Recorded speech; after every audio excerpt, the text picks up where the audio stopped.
अश्लेषा नक्षत्र, इसकी प्रकृति कफ प्रधान है, इसकी योनि मार्जार है। मार्जार को हमने जब योनियां पढ़ी थी तो हमने पढ़ा था कि ये बिल्ला रोता बहुत है। जो भी अश्लेषा योनि के जातक मिलेंगे वो भाई साहब अपनी बात को बहुत बड़ा चढ़ाकर बोलते हैं। इतना सा दर्द होगा ना, इतना। मैंने उस समय आपको क्लास में शेयर किया था कि यदि मेरे पास कोई मार्जार योनि के नेटिव आते हैं और जितनी प्रॉब्लम्स मुझे बताते हैं, मैं उसको स्ट्रेट अवे 20% कंसिडर करता हूँ। प्रॉब्लम तो होगी, लेकिन वो प्रॉब्लम को स्वेल अप कर देते हैं, 10 गुना बढ़ा देंगे, 8 गुना बढ़ा देंगे, और अपनी बात रो धो के मनवा भी लेते हैं कि चाहे जो भी हो जाओ बात मानो। अरे ये बड़ा इंटरेस्टिंग नक्षत्र है, बहुत इंटरेस्टिंग नक्षत्र है ये। इसका वृक्ष जो है वो नाग केसर है। इसको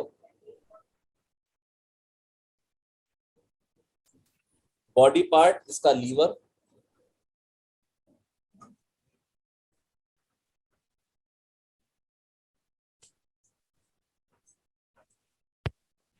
दारुण कही गई है, दारुण संज्ञा है।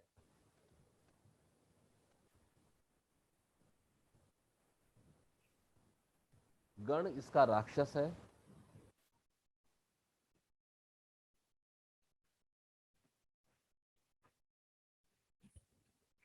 तक्षक नाग इसके देवता हैं।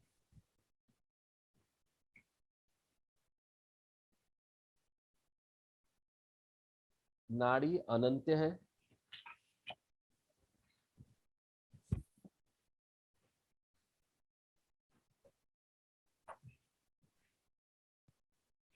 इसकी शेप को एक पहिए की तरह कहा गया है, या तो इसकी शेप को एक पंजे की तरह, क्लॉ होता है ना पंजा, पंजे की तरह भी कहा गया है।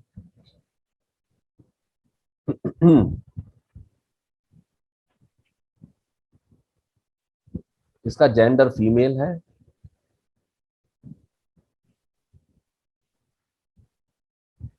इसका कलर लाल मिश्रित काला। अगर हम लाल में काले को मिला देते हैं तो कौन सा रंग बनता है?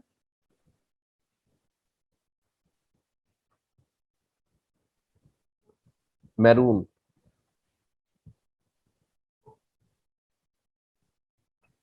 यानी कि लाल में काला मिल गया तो मैरून रंग बना। मंगल में शनि मिल गया। जब शास्त्र लिखे गए तो मैरून का ऐसा प्रचलन नहीं था, तो शब्द यूज किया गया लाल मिश्रित काला। ख्याल करना इस बात को कि आज भले ही मैरून रंग की साड़ियां एक शादी के लिए लेडीज डिजाइनर लहंगे पसंद करती हैं, लेकिन ट्रेडिशनली मैरून रंग के कपड़े वधू को नहीं पहनाए जाते, क्योंकि उसमें लाल को ग्रहण लग गया काले का। आप छोटी छोटी चीजों को देखोगे ना, हमारी परंपराओं में इतनी गहराई है कि उसकी कोई सीमा नहीं है। इसलिए बोलते समंदर जैसा है ये ज्ञान। आज तो लेडीज मैरून कलर पहनती है शादियों पे, लेकिन मूल रूप से मैरून में काले का, काला अवसाद, और लाल तो मंगल है, नाम ही मंगल है। हर काम से पहले हम मंगल शब्द का यूज करते हैं। मंगल में विवाह, मंगल हो, नववर्ष मंगल हो, दीपावली मंगल में हो, बर्थडे मंगल में हो। इतना ज्यादा मंगल, मंगल प्लेनेट का प्रभाव है ये। क्योंकि यदि मंगल सही होगा तो बहुत सारी चीजें ऑटोमेटिकली सही होंगी। मंगल है आपका जोश, आपकी ऊर्जा, आपकी सुरक्षा, आपकी शक्ति। और आप उस मंगल में अगर आयु के हिसाब से लें तो मंगल युवा और जोश हो गया, और शनि वृद्ध और बूढ़ा हो गया। तो आपने अपने युवा को अधेड़ कर दिया। अगर मंगल 25 है और शनि 80 है तो बीच में देख लो कहाँ की मिल गई गाड़ी, 50 का कर दिया एक झटके में आपने, 52 का। अगर आप शास्त्र की किसी भी एक बात पे धीरे से निगाह डालोगे और तसल्ली से उसको सोचोगे ना, तो आपको उसमें बहुत सारे फॉर्मूले, बहुत सारे सूत्र मिल जाएंगे। और यही सूत्र बाद में ग्राउंड बनते हैं रेमेडीज की। लोग कहते हैं रेमेडी रेमेडी रेमेडी। मैं कहता हूं एक बार इनको जरा सा थोड़ा ध्यान लगा के देखो, रेमेडीज आपके हाथ में आई रखी है। कलर थेरेपी, रंगों के प्रयोग की रेमेडी। आप लोगों को पता है मैं रंगों के प्रयोग में बहुत ज्यादा उपाय देता हूँ। मैरून कलर का आज आपको फंडा क्लियर हो गया होगा मेरे ख्याल से। ठीक है, आइए प्रोफेशन, इनका प्रोफेशन है तोड़ना, डिस्ट्रक्टिव प्रोफेशन है, डिसमेंटलिंग प्रोफेशन है। यानी कि यानी कि यदि कहीं पहाड़ खोद के सुरंगें बनानी है तो ये लोग सबसे बढ़िया काम करेंगे। कहीं आपको खदानें खोदनी है, बढ़िया काम करेंगे। एक काम होता है ऑटोमोबाइल, ऑटोमोबाइल को असेंबल करना। एक होता है सेकंड हैंड ऑटोमोबाइल को जब डिसमेंटल किया जाता है, डिसमेंटलिंग वर्क है। एक है बनी हुई प्रॉपर्टी को, पुरानी प्रॉपर्टी को तोड़ के गिराना। तो जब आप कॉन्ट्रैक्टर से बात करते हैं तो प्रॉपर्टी को गिराने वाला अलग दस्ता होता है, बनाने वाला अलग दस्ता होता है, दोनों टीम डिफरेंट है। तो डिसमेंटलिंग का जहां काम है, तोड़ फोड़ का जहां काम है, तो ये इसमें ये सिद्धस्त होते हैं। तो बेटर है कि इनको तोड़ फोड़ के काम में लगाया जाए, ये बहुत बढ़िया रिजल्ट देते हैं वहां पे। इनके लिए उपाय बताया गया है सर्प पूजा।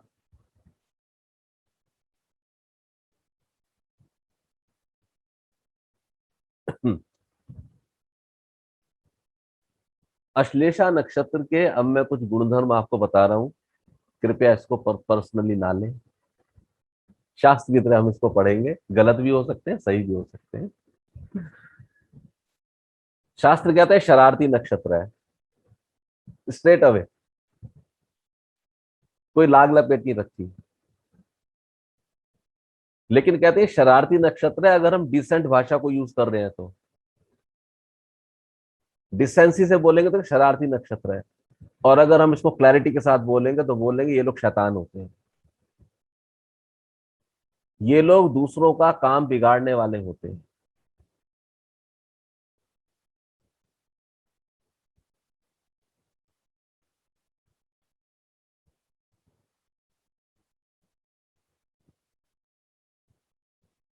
एंगर या गुस्सा इनकी नोज टिप पे रहता है।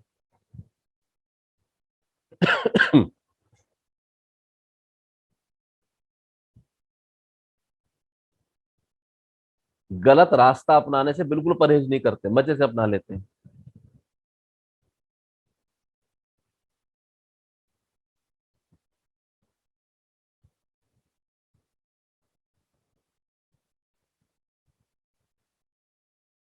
ये दोस्त होंगे तो पक्के होंगे और दुश्मन होंगे तो पक्के होंगे।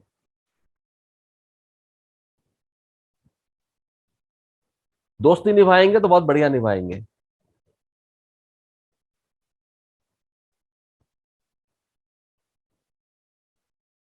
और दुश्मनी निभाएंगे तो वो भी जम के निभाते हैं। इसलिए इनके लिए कहा गया है इनसे दोस्ती करना सांप पालने के समान है।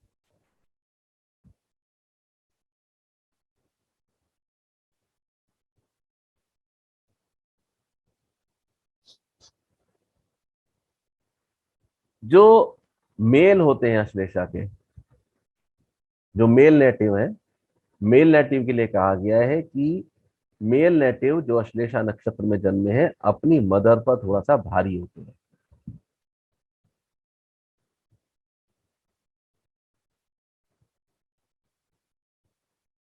लेकिन जो फीमेल नक्षत्र है, फीमेल नेटिव है, यदि किसी लड़की का जन्म अश्लेषा नक्षत्र में होता है तो वो अपनी माता और विमाता, विमाता बोला गया सास को, यानी कि अश्लेषा नक्षत्र की लड़की अपनी मदर और अपनी मदर इन लॉ दोनों पर भारी होगी।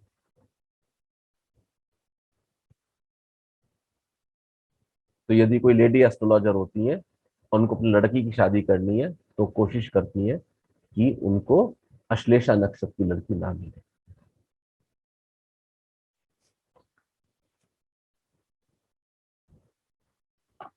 अगर अश्लेषा नक्षत्र है, चतुर्थी तिथि है, और दिन शनिवार है, तो ये विष कन्या योग बनता है। अश्लेषा नक्षत्र, चतुर्थ तिथि, और सैटरडे का, सैटरडे बोला ना मैंने, सैटरडे का बर्थ, ये विष कन्या योग बनता है। विष कन्या योग के लिए ये एक कहा गया है कि भाई ऐसी लेडी जिसके हाथ में वो विष होता है, वो जिसको टच करेगी, या इसके नाखून में विष होता है, जिसको टच करेगी उसकी मृत्यु हो जाएगी। तो ऐसा तो नहीं कहते, लेकिन इतना जरूर है कि हाँ, इनके डीएनए में कुछ इस तरह की चीजें होती हैं कि जब भी इनसे कोई स्पाउस इनके संपर्क में आते, इनके स्पाउस के रूप में कोई संपर्क में आएगा तो उसको हानि है। या तो दूसरा ये भी कहा गया है इनका योग कि इनको अगर थोड़ा सा भी पंगा है तो विवाह सुख में जबरदस्त पंगा आता है। तो इनके जो हस्बैंड है उनको कष्ट पूरी पूरी आने की संभावना रहती है। आगे कहते हैं शास्त्र, अश्लेषा नक्षत्र में उत्पन्न नेटिव की दृष्टि सांप जैसी होती है।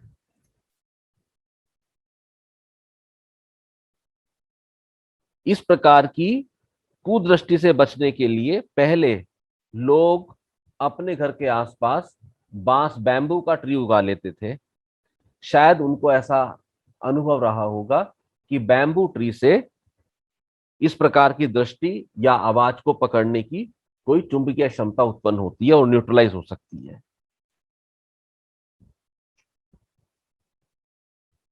इसमें कहा गया है कि इस नक्षत्र के जो दूसरे चरण के नेटिव हैं उनको धन की हानि होती है।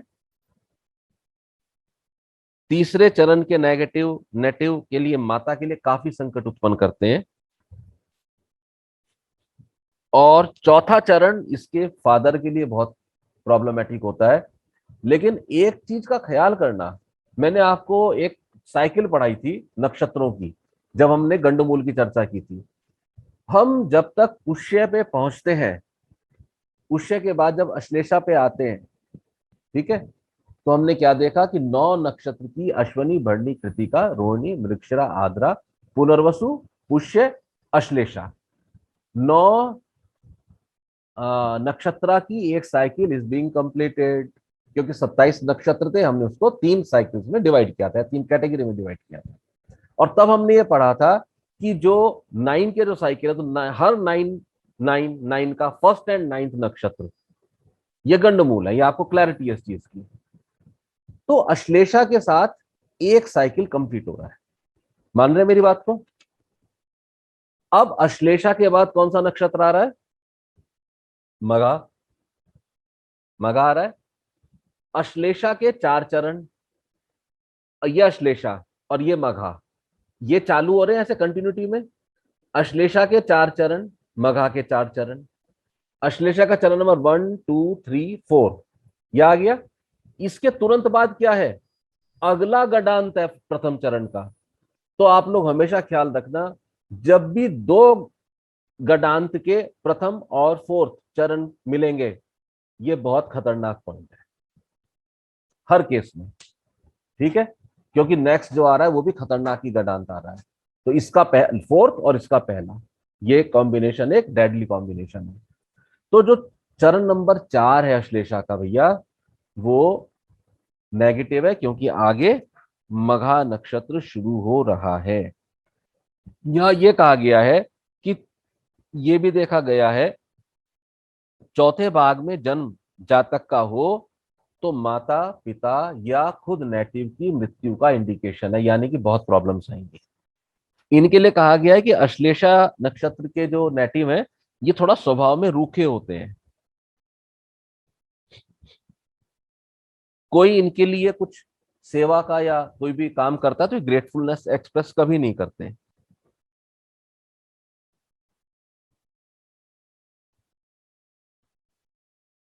लेकिन कोमल बोलने वाले होते हैं। इनके लिए कहा गया है किसी पर भी आंखें बंद करके विश्वास नहीं करते हैं। लेकिन फिर भी इनकी एक टेंडेंसी देखी गई है कि जो भी लोग काला बाजारी करते हैं, यानी कि ब्लैक मार्केटिंग करते हैं, चोर या कातिलों को ये लोग सहयोग करते हैं।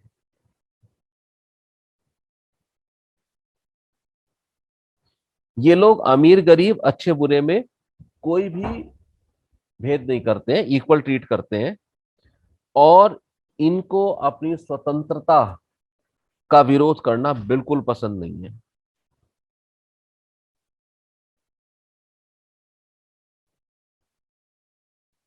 जिसको ये पसंद करते हैं उसके लिए अपनी संपत्ति या कुछ भी कुर्बान करने के लिए तैयार रहते हैं।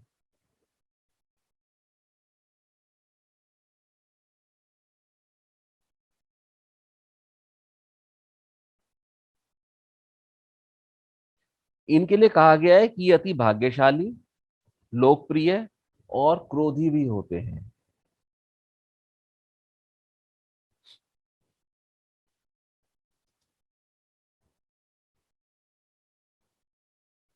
इनको गुस्सा आता है, लेकिन सही जगह पर इनको क्रोध का, गुस्से का, एनर्जी को यूज करने की बिल्कुल स्किल्स नहीं होती है। तो जहां पर इनको एनर्जी ऑफ एंगर यूज करना है वहां पर ये उसको यूज नहीं करते, और जहां एंगर नहीं करना है गलत जगह पे गुस्सा अपना प्रकट कर देते हैं।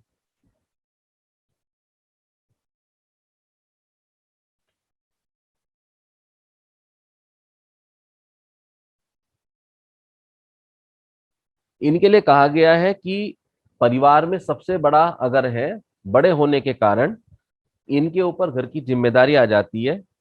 इनका स्पाउस उनको इनको समझ नहीं पाता है, और ये अपना पैसा इन लॉज में किसी को देना नहीं चाहते हैं।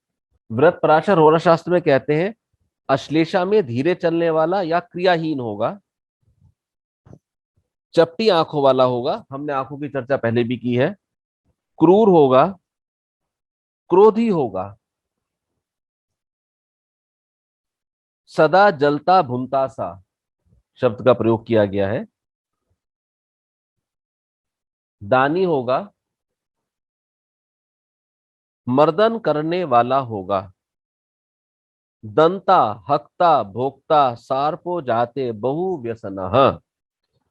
ये कहा गया है कि नेटिव क्रोधी, जलता भुनता सा, दानी, मर्दन करने वाला, भोगी और अन्य व्यसन, बहुत से शौक करने वाला होगा। हमने अभी पहले पढ़ा था कि ये लोग किसी भी गलत कार्य को करने में डरते नहीं हैं। अश्लेषा का प्रथम चरण है Chandra plus Budh plus Brihaspati, moon, Mercury and Jupiter.